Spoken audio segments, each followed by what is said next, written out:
여러분, 그리스도인을 어떤 사람이라고 우리가 표현해야 될까요? 교회에 다니는 사람, 혹은 헌금하는 사람, 혹은 헌신하는 사람을 그리스도인이라고 말할까요? 과연 어떤 사람을 그리스도인이라 말할 수 있을까? 성경은 우리에게 그리스도인은 신부라고 말합니다. 신부. 하나님께서 선택하신 이스라엘을 향해서 그렇게 고백하셨고, 그리고 예수를 따르는 제자 공동체를 향해서 주님이 신부라고 말씀하셨어요. 신부라는 말에는 그리스도인을 그리스도인답게 만드는 매우 핵심적인 가르침이 담겨져 있어요. 우리가 말하는 신앙생활, 그리고 믿음의 본질이 무엇인지 잘 알려주는 열쇠가 그 안에 있습니다. 여러분, 결혼이란 무엇입니까? 결혼은 각각 딴 길을 가던 두 사람이 만나서 사랑하게 돼서 함께 한 길을 가게 되는 거예요. 따로 가던 사람이 따라가는 사람으로 바뀌는 거죠. 그게 부부입니다. 마찬가지로 주님께서는 오늘 본문을 통해서 예수님과 성도, 그리고 하나님과 교회가 그런 관계라고 말씀하세요. 신랑 따라가는 행복한 신부, 그게 성도다라고 말씀하시고 계십니다. 오늘 이 시간 말씀 선포를 통해서 모두가 주님과 그런 행복한 관계로 회복되고 변화되기를 선포합니다. 오늘 말씀 다시 한번 읽겠습니다. 예레미야 2장 2절입니다. 우리 한 목소리로 함께 읽도록 하겠습니다. 시작. 가서 예루살렘의 귀에 외칠지니라. 여호와께서 이와 같이 말씀하시기를 내가 너를 위하여 내 청년의 때의 인애와 내 신혼의 때를 그 광야에서 나를 따랐음이니라. 아멘. 예레미야 2장은 하나님께서 예레미야를 통해서 이스라엘의 참혹한 죄악을 고발하는 내용입니다. 그런데 흥미로운 것은 그 첫 부분을 이렇게 시작한다는 거예요. 이스라엘을 향해서 우리가 지금처럼 이게 원래의 모습은 아니지 않았느냐? 우리가 마치 신혼 때와 같이 행복한 때가 있지 않았느냐라고 말씀하시는 거예요. 근데 사실 지금은 사실상 이혼 상태예요. 그나마 하나님이 붙들고 계시기 때문에 지금까지 온 거죠. 이스라엘은 벌써 수백 년 동안 여호와 하나님을 떠나서 온갖 우상들과 외도를 해온 상태예요. 이제 이혼 도장을 찍기 바로 직전이에요. 바로 그때 회상하는 거예요. 우리에게도 신혼 때와 같은 행복한 때가 있지 않았느냐. 여러분, 이스라엘이요, 하나님을 마치 신혼의 신부가 신랑에게 준 기쁨처럼 하나님을 기쁘고 행복하게 해드린 때가 있었다는 거예요. 그게 언제입니까? 오늘 말씀, 씨 뿌리지 못하는 땅, 그 광야에 있을 때입니다. 우리가 생각하기에 이스라엘의 40년 광야 생활은 매일같이 이스라엘 사람들이 못 먹고 힘들어갖고 불만과 불평으로 가득 차고 하나님은 속상하고 분노해서 이렇게 벌 주시는 그런 때로 우리는 생각해요. 근데 하나님이 오늘 그 시간을 뜻밖에도 신혼의 때였다라고 회상하고 계세요. 여러분, 왜 그럴까요? 오늘 본문에 이런 표현이 나옵니다. 그 광야에서 나를 따랐음이니라. 하나님께서 행복하셨던 이유가 있어요. 그게 뭐냐면 그 광야에서 하나님을 졸졸 따라다녔다는 거예요. 여러분, 졸졸 따라다니는 거 불편한 일일까요? 행복한 일일까요? 행복해요. 저는 4명의 아이가 있고 1명의 아내가 있는데 가장으로서 제일 행복할 때가 뭐냐면 졸졸 따라다닐 때.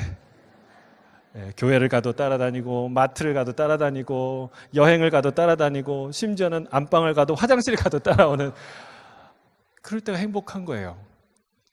이제 나이가 들면 어른이 되면 우리가 따라다니겠죠. 하나님께서 그렇게 행복해 하셨다는 거예요. 이스라엘이 졸졸 따라다닐 때. 문제는 언제 일어납니까? 가나안에 들어와서 일어나요. 분명히 살림살이는 나아졌어요. 광야에서 먹을 수 없었던 곡식과 과일과 채소 많은 것들을 먹게 되었어요. 텐트와는 비교할 수 없는 아름다운 집에서 살게 되었어요. 시장도 있고 그리고 성전도 있고 학교도 있어요. 그런데 그때부터 이스라엘은 다른 길을 걸어가기 시작합니다. 여러분, 가나안을 우리에게 주셨다고 마냥 좋아할 일이 아니에요. 하나님이 기도를 응답하셨다고, 축복하셨다고 좋아할 일이 아니에요. 물론 좋은 일이에요. 좋은 일인데 그게 주님을 따라가는데 방해가 된다면 큰일이에요. 과유불급, 차라리 없는 이만 못한 일이 되는 것이죠. 하나님께서는 이스라엘에게 가나안으로 들어가서 하나님을 버리고 따랐던 세 가지에 대해서 말씀을 하십니다. 예레미야 2장 8절이에요. 2장 8절 같이 읽겠습니다. 시작.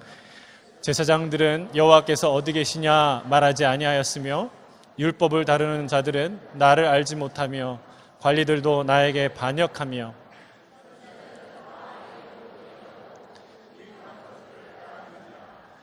하나님을 버리고 따라간 첫 번째가 뭐냐면 형식이었어요. 그들은 형식을 따라갑니다. 제사장들이 그 제사를 드리면서 여호와께서 어디 있느냐라고 구하지 않았다는 거예요. 제사는 원래 누구한테 드리는 거예요? 하나님께 드리는 거예요. 근데 하나님께 예배하면서도, 하나님께 제사를 드리면서도 하나님을 찾지 않았다는 겁니다. 여태껏 그냥 해오는 관습대로, 관례대로, 습관적으로, 그리고 정해진 그 순서대로 제사를 다 치르고 나면 우리는 성결해졌다, 이렇게 생각하는 거예요. 여러분, 이 당시에 이스라엘 사람에게 뭐가 있었냐면 성전 신앙이 있었어요. 성전을 너무 소중히 여겼어요. 성전 나쁜 거 아니죠. 너무 좋죠. 근데 진짜 뭔가는 떠나고 그것만 남은 거예요. 이 성전은 하나님의 이름으로 불려지는 곳이고 하나님이 계시는 곳이기 때문에 절대로 이 성전은 어느 나라 어느 민족의 침범을 받지 않을 것이다 라는 믿음을 가졌어요. 여기서 예배드리면 하나님이 받으신다, 이런 믿음을 가졌어요. 여러분, 이게 진짜 믿음일까요? 그렇지 않습니다. 하나님은 이 믿음을 깨뜨리기 위해서 BC 586년 바벨론 느부갓네살 왕을 통해서 철저하게 예루살렘을 파괴하고 그리고 성전을 불태우십니다. 이것이 이스라엘 왕조 역사의 최후예요. 마지막이에요. 그토록 믿었던 성전이 회파되었어요. 하나님이 그것을 막지 못해서 그렇습니까? 막을 능력이 없어서 그런 일이 일어났을까요? 그렇지 않습니다. 하나님이 경고예요. 메시지예요. 본질을 놓치고 형식을 붙드는 어리석음을 깨뜨리기 위해서 그렇게 하신 거예요. 여러분, 주님 따라가지 않으면 우린 형식 따라갑니다.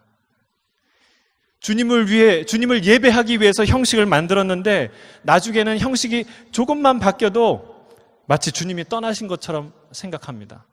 또 반대로 우리가 드리던 형식대로 잘 드리기만 하면 하나님이 여전히 거기 계신 거로 착각합니다. 여러분, 이게 이스라엘이 빠졌던 착각이에요. 오늘 우리도 자주 빠지는 오류입니다. 여러분, 예배를 드리면서 하나님의 얼굴을 구하지 않을 수 있다는 거예요. 여러분, 주님 따라가야 형식 따라가지 않습니다. 주님 붙들고 가시길 바랍니다. 두 번째, 가나안에 들어가서 이들이 따른 것은 사상입니다. 사상. 율법을 다루는 자들이 나를 알지 못하며 라고 말했어요. 어떻게 율법과 말씀을 가르치는 사람이 하나님을 알지 못했을까요? 말로는, 그리고 생각으로는, 입으로는 잘 알고 잘 가르치는데 정작 하나님, 그들이 가르치는 내용 대상인 그 하나님을 인격적으로 알지 못했다는 거예요. 어떻게 이런 일이 가능할까요? 여러분, 우리가 예수님 믿고요, 처음에 은혜 받아요. 은혜 나쁜 거 아니에요. 받아야 돼요. 근데 그 은혜가 문제예요. 가나안의 축복을 주신 게 문제가 되었듯이 여러분, 우리가 받은 은혜가 문제가 될 수 있어요. 처음에 성령 체험을 해요. 이 사람은요, 이론이 생겨요. 어떤 이론이 생길까요? 은사가 중요하다, 체험이 중요하다, 이런 이론이 생겨요. 어떤 사람은 말씀으로 은혜 받아요. 말씀을 깊이 공부하니까 말씀이 최고, 역시 말씀으로 인도하시는 하나님. 어떤 이론이 생깁니까? 말씀이 최고야, 이런 이론이 생겨요. 근데 문제는 뭐예요? 이 성령파와 말씀파가 싸운다는 거예요. 부딪힌다는 거예요. 여러분, 성령파는 성경파를 향해서 저 가슴이 없는, 감성이 없는, 감성이 메마른 이성주의자라고 비난하고, 성경파는 성령파를 이성이 메마른 감성주의자라고 무시합니다. 여러분, 어떻게 성경을 쓰신 성령께서 성령과 성령이 부딪힐 수가 있겠어요? 여러분, 뭐가 문제일까요? 은혜가 문제입니까? 아니에요. 은혜가 문제가 아니라 주님을 따라가지 않는 것이 문제예요. 여러분, 주님 따라가지 않으면 이론 따라갑니다. 주님 따라가지 않으면 사상 따라가게 돼 있어요. 여러분, 주님 따라가야 그 모든 교만한 이론의 교만에서 내려올 줄로 믿습니다. 세 번째로 그들이 하나님 말고 따라간 게 뭐냐면 우상이었어요. 선지자들은 바알의 이름으로 예언하고 라고 말씀하시는데, 여러분, 어떻게 선지자가 바알의 이름으로 예언할까요? 근데 가능했어요. 왜요? 그때 수많은 선지자들이 있었는데 그들이 한결같이 했던 예언은 뭐냐면 왕 그리고 백성들이 듣기 좋아하는, 듣고 싶은 예언을 했어요. 왜? 그래야 이득을 볼 수 있으니까. 여러분, 하나님이 이스라엘을 질책하시면서 뭐라고 얘기하냐면 너희의 신들이 너희의 마을수와 같다. 우상 숭배가 아주 팽배했던 거예요. 바알을 섬기던 그 백성들을 향해서 어떻게 만군의 여호와 하나님 이름으로 선언하겠습니까? 이득을 좋아하는 거짓 선지자들은 바알의 이름으로 예언을 하겠죠. 여러분, 주님 따라가지 않으면 우상 따라가게 됩니다. 꼭 눈에 보이는 불상 같은 우상만이 아니라 눈에 보이지 않는 돈이나 명예나 자리나 자식이나 건강 따위가 우리의 우상이 돼요. 여러분, 주님 따라가시길 주의 이름으로 축복합니다. 예수님이 제자를 부르셨는데 제자를 부르실 때 뭐라고 부르셨는지 아세요? 나를 따라오너라. 나를 따라오너라. 제자에게서 주님을 따라가는 것은 매우 중요해요. 제자도의 핵심이죠. 제자란 주님을 따라가는 자들이기 때문에 그렇습니다. 사역하는 것보다 훨씬 중요해요. 어쩌면 성경을 많이 아는 것보다 중요해요. 오래 기도하는 것보다 중요해요. 여러분, 멋진 사역을 힘들여 공들여 했는데 거기에 하나님이 계시지 않는다면, 주님이 떠나가셨다면 그게 무슨 소용이 있겠어요? 주님을 따르지 않으면 우리는 형식을 따르게 되어 있고 사상을 따르게 되어 있고 우상을 따르게 되어 있다는 사실입니다. 신앙의 생명력은 어디 있느냐? 예수님 따라가는 데 있어요. 여러분 중에 남편 따라 이민 오신 분 많을 거예요. 그렇지 않습니까? 여러분, 그 어려운 이민 생활을 어떻게 그렇게 시작하셨어요? 남편 따라서. 여러분, 그게 부부예요. 그게 가족이에요. 신부는 신랑 따라 가는 거고 자녀는 부모 따라 가는 거예요. 부모 따라 여행도 가고 이사도 가고 이민도 가는 거죠. 그게 핵심이라는 거예요. 예수님과 우리의 관계, 하나님과 교회의 관계의 핵심이라고 주님께서 말씀하세요. 예수님 따라가다 보니까 교회도 가고 예배도 가고 선교도 가고 그리고 천국도 가게 되는 것이죠. 주님 따라 어디든 가게 될 줄로 믿습니다. 여러분, 질문합니다. 정말 예수님 따라가기 원하십니까? 원하십니까? 목소리의 강도로 봐서는 별로 안 따라가기. 예수님 따라오세요 그럴 것 같은데, 예수님 따라가기 원하십니까? 따라가야 돼요. 그게 하나님이 행복해 하시는 비결이라는 거예요. 졸졸 따라가는 거. 근데 따라갈 때요, 꼭 명심해야 될 세 가지가 있어요. 세 가지 원칙이 있어요. 첫 번째는요, 시선을 놓치면 안 돼요. 따라가겠습니다. 시선 고정. 누구한테? 주님한테, 예수님한테 시선 고정. 왜 못 따라가느냐? 자꾸 시선에서 놓치니까 그렇습니다. 우리 히브리서 12장 2절에 이렇게 말하고 있습니다. 같이 읽을까요? 시작. 온전케 하시는 예수를 바라보자. 여러분, 예수님을 바라보는 것이 믿음이라고 하는 거예요. 마음의 시선은 항상 무언가를 보게 돼 있어요. 육신의 시선은 눈 감으면 쉬죠. 근데 마음의 시선은 그렇지 않아요. 항상 무언가를 보게 돼 있습니다. 여러분, 마음은요, 마음의 시선은 꼭 그 만원 버스에 비어있는 한 자리 같아요. 여러분, 만원 버스 타 보셨습니까? 차비가 10,000원이라는 게 아니고 사람이 많다는 뜻이죠. 옛날에 오라이 하는 그 차장이 막 밀어넣고 그래도 안 돼서 막 매달려서 갔잖아요. 여러분, 그런 버스에 자리가 하나 났다고 생각해 보세요. 그 자리가 몇 초 동안 빈자리를 유지될까요? 정답. 눈 깜짝할 새. 그냥 어느 사람이 일어난다는 낌새가 딱 보이면 바로 일어남과 동시에 엉덩이가 들어가서 딱 앉죠. 예. 그게 만원 버스의 빈자리인데 마음이 꼭 그렇다는 거예요. 뭔가를 비우면 항상 내 마음의 시선에 뭔가 들어와 있어요. 여러분, 우리가 주님 보지 않으면 문제 보게 됩니다. 여러분, 주님 보지 않으면 세상 보게 되는 거예요. 세상 보고 있는데 어떻게 주님 따라가요? 여러분, 마음의 시선을 관리하는 게 그게 자기의 영성이에요. 우리의 마음의 시선은 주님께 고정되어 있어야 할 줄로 믿습니다. 여러분, 문제를 본다고 문제 해결 안 됩니다. 주님 봐야 문제 해결돼요. 양이, 생각해 보세요. 양이 어떻게 큰 강을 건널까요? 시내를 건널까요? 낭떠러지 그 험한 길을 지나갈까요? 물을 가만히 양이 쳐다보고 있으면 길이 보일까요?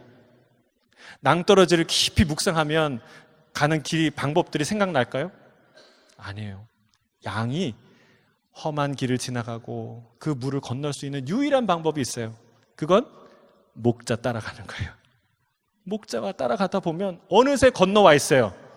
어느새 지나가 있어요. 여러분, 예수님 따라가야 돼요. 예수님 따라가다 보면 푸른 풀밭도 지나고, 그리고 쉴만한 물가도 지나고, 그 사망의 음침한 골짜기도 지나고 영원한 안식까지 가게 되는 것이죠. 여러분, 이것이 예수님이 베드로에게 내 양을 치라 라고 말하기 전에 어떤 말씀을 하신 이유예요. 뭐라고 얘기하셨나요? 내가 나를 사랑하느냐. 네가 내 양을 열심히 치면 그러면 네가 나 사랑하는 줄 알게, 이렇게 말씀하지 않으셨다는 거예요. 어떻게 말씀하셨어요? 내가 나를 사랑하느냐. 정말 사랑하느냐? 진짜 사랑하느냐? 네. 그럼 내 양을 쳐라. 이렇게 말씀하셨어요. 뭐가 순서입니까? 주님 보는 게 먼저예요. 주님 사랑하는 게 먼저예요. 주님 사랑해야 목회도 하고 사역도 하고 선교도 하게 된다는 거예요. 이게 순서요. 이게 본질이요. 이게 비밀입니다. 여러분, 주님 보세요. 그리고 주님 보는 것보다 더 중요한 게 있는데요. 계속 보는 거예요. 보다 놓치면 안 돼요. 주님이 폭풍 가운데 고생하는, 막 그냥 낑낑 매는 그 제자들 불쌍히 여기셔서 이렇게 물 위를 걸어오셨어요. 걸어오는데 또 여기 제자가 베드로가 등장해요. 베드로가 주님, 저도 주님인데 가게 해주세요. 허락을 맡아서 물 위를 걷습니다. 잘 걸어갔어요. 근데 어떻게 됐어요? 물에 빠지기 시작합니다. 살려달라고 아우성을 칩니다. 여러분, 왜 그렇게 됐나요? 예수님 안 봤으니까. 어두컴컴한 그 어둠, 밀려오는 어둠, 그 깊은 바다, 거친 바다, 그리고 휘몰아치는 바람을 봤기 때문에 빠지게 된 거예요. 여러분, 여기에 중요한 교훈이 있습니다. 믿음이란 한 번 듣고 이해하고 접수하고 끝내는 게 아니에요. 사인하고 끝내는 게 아니라는 거예요. 믿음은 예수님을 바라보는 것이고 끝까지 보는 것이고 계속해서 보는 것이라고 말씀하는 거예요. 테니스 선수가 공을 시선에서 놓치는 순간에 그 게임은 끝난 거예요. 마찬가지입니다. 주의 이름을 축복합니다. 여러분, 우리의 시선을 주님께 고정하는 저와 여러분이 되시길 주의 이름으로 축복합니다. 두 번째 비밀은 뭘까요? 원리는 따라하겠습니다. 어디든 간다. 어디는 가고 어디는 못 간다는 마음이 있으면 못 갑니다. 그냥 무조건 어디든 간다. 어디로 가는지 알아도 가고 몰라도 가고, 왜 가야 되는지 이해가 돼도 가고 이해가 안 돼도 가고, 마음에 들어도 가고 마음에 안 들어도 간다. 이 마음 가져야 갈 수가 있어요. 여러분, 어디를 가느냐보다 더 중요한 게 뭐예요? 누구와 함께 가느냐예요. 이것이 아브라함이 깨달았던 비밀이에요. 성경은 이렇게 말하고 있어요. 히브리서 11장 8절 함께 읽겠습니다. 시작. 순종하여 장래의 유업으로 받을 땅에 나아갈새 갈 바를 알지 못하고 나아갔습니다. 여러분, 갈 바를 알지 못하고 나아갔다는 것은 무엇을 뜻할까요? 인생의 정처 없음을 말할까요? 당황스러움을 강조하는 말일까요? 그렇지 않습니다. 그게 그리 대수가 아니라는 거예요. 사랑하는 사람과 함께 가는 길은 그게 뭐 그렇게 대수가 아니라는 거예요. 그가 단지 고향을 떠나는 것이라면 못 떠났을 거예요. 하나님을 떠나는 것이라면 못 떠났을 거예요. 근데 그가 떠나는 것이 갈대아 우르를 떠나는 것이지 하나님을 떠나는 것이 아니라는 것, 하나님과 함께 하는 것을 알았기 때문에 그는 떠날 수 있었어요. 목자가 양을 부르듯이, 목자의 음성을 따라 양이 나가듯이 그렇게 주님과 함께 나간 거예요. 여러분, 목자의 음성을 듣고 나가는 양은 그 마음에 공포가 있을까요? 두려움이 있을까요? 짜증이 있을까요? 아니에요. 행복이에요. 목자 따라가면 먹을 게 있겠구나. 또 그 생각, 도시락 생각하는 거예요. 그럼 주님 따라가면 우리의 영혼에 만족과 기쁨이 있을 줄로 믿습니다. 세 번째 비결은 뭐냐면 언제든 가야 되는 거예요. 따라하겠습니다. 언제든 간다. 준비가 되어 있어도 가야 되고 준비가 덜 되었어도 가야 됩니다. 내가 원하는 때가 아니라 주님이 원하는 때에 가야 하는 거예요. 즉시 가야 하는 거예요. 양이 목자를 인도하는 것이 아닙니다. 목자가 양을 인도하는 거예요. 시간과 타이밍은 누가 결정합니까? 목자가 결정해요. 오직 주님께 있어요. 마태복음 24장 36절 우리 같이 읽겠습니다. 시작.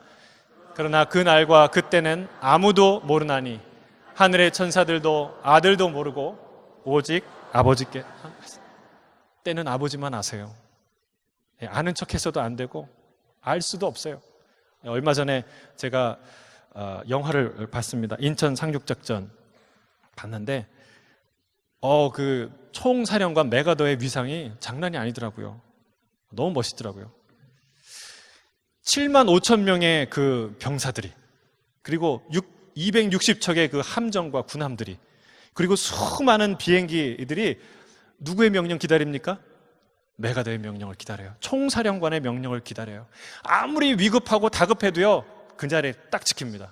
근데 반대로 진격이라고 명령이 내리면요, 목숨을 걸고 죽을지언정 전선을 향해 주저함없이 달려가는 걸 볼 수 있었어요.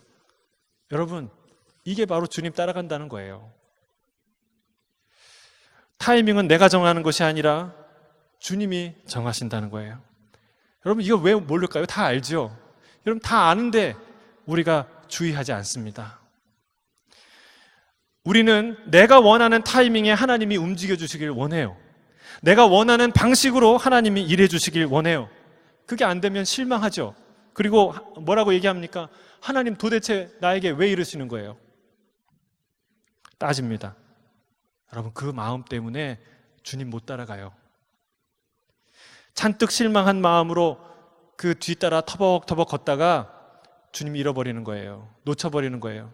그리고 어느 자리인가 털썩 주저앉는 거죠. 길을 잃어버리는 것입니다. 여러분, 이 마음 정리해야 주님 따라갈 수 있어요. 어떻게 정리합니까? 이렇게 선언해야 돼요. 타이밍은 주님께 있습니다. 따라하겠습니다. 타이밍은 주님께 있습니다. 타이밍을 결정하시는 분은 우리 목자 되신 주님이세요. 세 가지의 원리 뭐예요? 첫 번째는 시선 고정, 두 번째는 어디든 간다, 세 번째는 언제든 간다. 네, 마지막으로 한 가지 기억해야 될 것이 있습니다. 막상 우리가 주님 따라간다, 여러분 주님 따라가십시오 라고 얘기하면 마음에 부담이 생겨요. 뭔가 숨이 막히는 것 같아요. 주님 따라가야지 하면 뭐가 생기냐면, 이게 굉장히 중요한 문제이기 때문에 마음속에서 영적 전쟁이 일어나기 시작해요. 사단은요, 우리에게 어떤 생각을 주는지 아세요? 야, 너 하나님께 질질 끌려다니지 말고 네가 하고 싶은 대로 살아. 어떻게 그 율법 다 지키고 살아? 어떻게 주일 그 예배 가고 살아? 어떻게 그 양심 다 지키고 살아? 사단이요, 예수님 따라가면 지루하고 따분하고 손해보고 불행한 길이라고 계속해서 우리를 설득해요. 사탄은 주님께 순종하는 것은 마치 종이 주인에게 끌려가는 것처럼, 죄수가 간수에게 끌려가는 것처럼 생각하게 합니다. 여러분, 일단 그런 생각에 안경을 쓰고 보면 주님 따라가는 거 힘들어요. 작은 일도 큰 일처럼 무겁게 느껴져요. 근데 성령님이 여기서 역사하세요. 성령님이 우리의 생각의 안경을 바꿔주세요. 너는 억지로 질질 끌려가는 인생이 아니라 기쁘고 감사하게 졸졸 따라가는 인생이다 라고 주님이 우리의 생각을 바꿔주세요. 할렐루야. 여러분, 양이 목자를 따라가듯이 어여쁜 신부가 신랑 따라가듯이 따라가는 것이다 라고 말하는 거예요. 사랑하면 큰 것도 작아져요. 제가 연애할 때 매일 만났어요. 돈도 없고 그리고 뭐 자가용도 없고 그럴 때 그래서 그 시간은 왜 이렇게 빨리 가는지 맨날 막차요.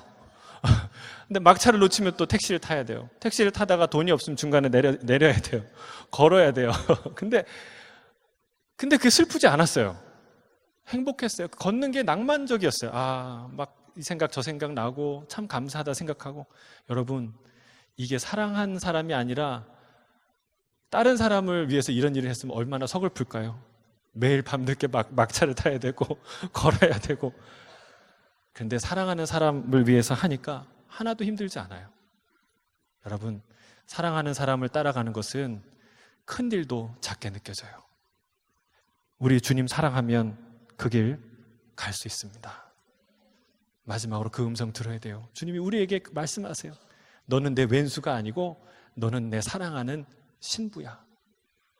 너는 나의 기쁨이야. 이렇게 말하고 있어요. 아가서를 통해서 주님이 이렇게 고백합니다.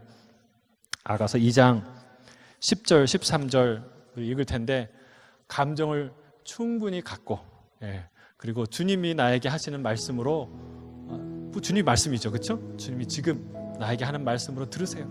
고백이야, 사랑 고백이야, 프로포즈예요. 우리 이 고백을 같이 읽겠습니다. 나의 사랑하는 자가, 시작. 나의 사랑하는 자가 내게 말하여 이르기를, 나의 사랑 내 어여쁜 자야, 일어나서 함께 가자. 겨울도 지나고 비도 그쳤고 지면에 꽃이 피고 새가 노래할 때가 이르렀는데 비둘기의 소리가 우리 땅에 들리는구나. 무화과 나무에는 푸른 열매가 익었고 포도나무 향기를 토하는구나. 나의 사랑, 나의 어여쁜 자야, 일어나서 함께 가자. 여러분, 이 음성 들어야 삽니다. 이 음성 들으면 광야가 신혼여행지가 돼요. 저주가 노래로 바뀌어요. 이 프로포즈 매일 들어야 우리가 주님 따라갈 수 있어요. 우리 주님은 우리의 마음과 영혼을 만족시킬 수 있는 분이에요. 아니요, 참된 만족, 참된 기쁨은 오직 주님 안에만 있는 줄로 믿습니다. 여러분, 예레미야의 말씀처럼 주님과 신혼 때로 돌아가고 싶지 않으세요? 이 음성 듣기 바랍니다. 모든 형식화된 신앙 버리고, 헛된 명예욕 버리고, 헛된 다툼 버리고, 헛된 욕망 다 내려놓고 주님 따라가시기를 바랍니다. 주님 인도하는 곳으로 믿음 가지고 그분과 함께 한 걸음 한 걸음 내딛는 저와 여러분 되길 주의 이름 축복합니다. 우리가 이 찬양 같이 했으면 좋겠어요. 나의 사랑하는 자의 목소리 듣기 원하네. 나의 사랑, 나의 어여쁜 자야. 우리 같이 찬양하겠습니다. 나의 사랑하는 자의 목소리 듣기 원하네. 나의 사랑, 나의 어여쁜 자야. 바위 틈을 미란 곳에서 듣기 원하네. 부드러운 주님의 음성. 나의 사랑하는 자의 목소리, 나의 사랑하는 자의 목소리 듣기 원하네. 나의 사랑, 나의 어여쁜 자야. 밤이 드문 밀한 곳에서 듣기 원하네. 부드러운 주님의 음성. 나의 사랑, 나의 사랑, 나의 어여쁜 자야. 일어나 함께 가자.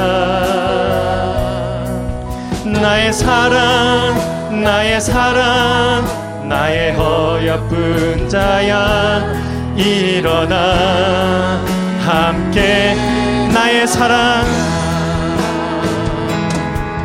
나의 사랑, 나의 사랑, 나의 어여쁜 자야. 일어나 함께 가자. 나의 사랑, 나의 사랑, 나의 어여쁜 자야. 일어나 함께 가자. 여러분 이 시간 함께 기도했으면 좋겠어요. 여러분 중에 내 인생은 광야 같아요. 하나님 어떻게 이러실 수 있어요? 앞, 뒤 어디를 의지할 데가 없고 목이 타고 살갗은 뜨겁고 피할 그늘이 없어요. 주님 살려주세요. 그런 분 계십니까?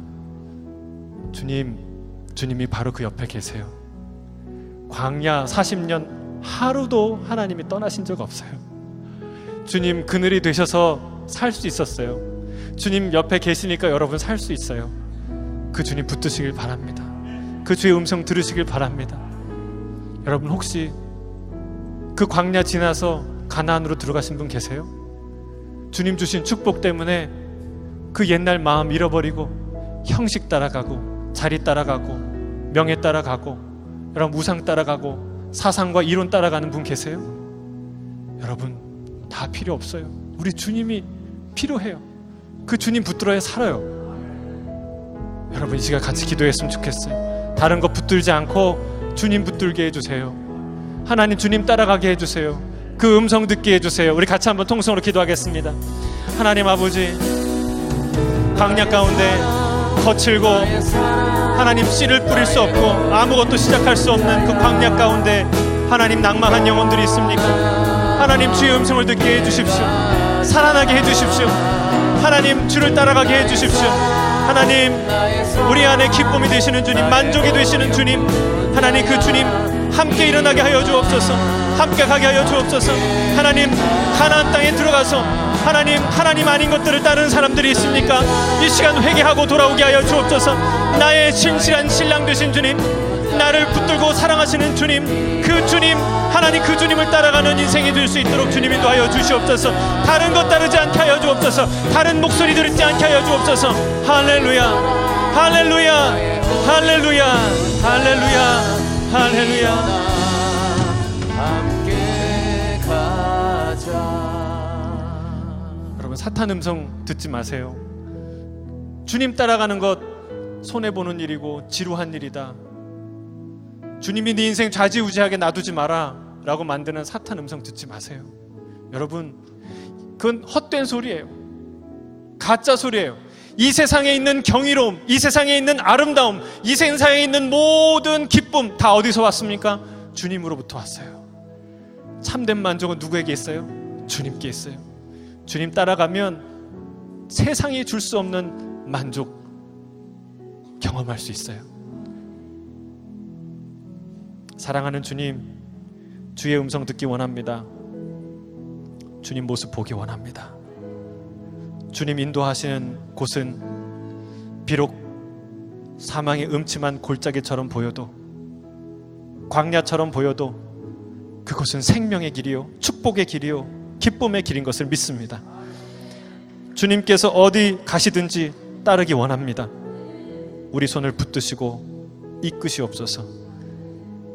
예수님의 이름으로 기도드립니다.